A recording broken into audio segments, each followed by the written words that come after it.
I've heard Isaiah 42 verse 8 quoted so many times in Christological debates that if I had a nickel for every time, I could buy a cup of coffee at Starbucks.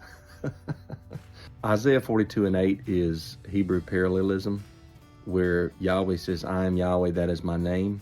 And then the parallels are, and my glory will I not give to another, paralleled with neither my praise to graven images. So glory and praise are parallel, and another and graven images are parallel. I was just listening to a lecture this morning, and of course it was quoted in isolation, no verses before or after, which bugs me. But Yahweh is not saying there that he never shares his glory with any of his special agents or special emissaries, people that glorify him and that bring the praise back around to him. When they receive it, they say, I only do what I do because of the Almighty or because of my Heavenly Father. He does share his glory. I'm going to show you that here in just a second.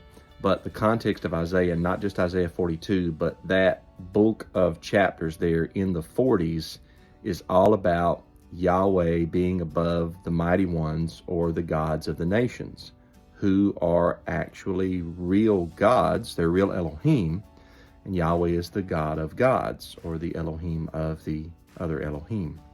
Just like King of Kings means that there's other kings, or Lord of Lords means there are other lords, God of gods means there are other gods. He doesn't share his glory with any of them.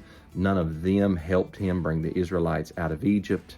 None of them showed signs and wonders like he did. So that's who he doesn't share his glory with. If you back up to Isaiah 42 verse 1, the contrast is that he does share his glory with his servant in 1 through 7, but not with the pagan gods, graven images, in Isaiah 42 verse 8. Check that out. Read verses 1 through 7. He highly praises his servant, whom he shares not all, but a piece of his glory with, but not the graven images, which represent the gods of the other nations. Backtrack to Exodus 33 and 34, I believe it is, where Prophet Moshe asked to see the glory of the Almighty. And Yahweh says, I think in verse 20, you can't see my face because no man can see me and live. A lot of people quote that last part, no man can see God and live, and forget the first part where he says you can't see my face. So Yahweh is not saying you can't see any part of him and not stay alive. But he's saying you can't see me in all my fullness. You don't see someone in all their fullness unless you see their face.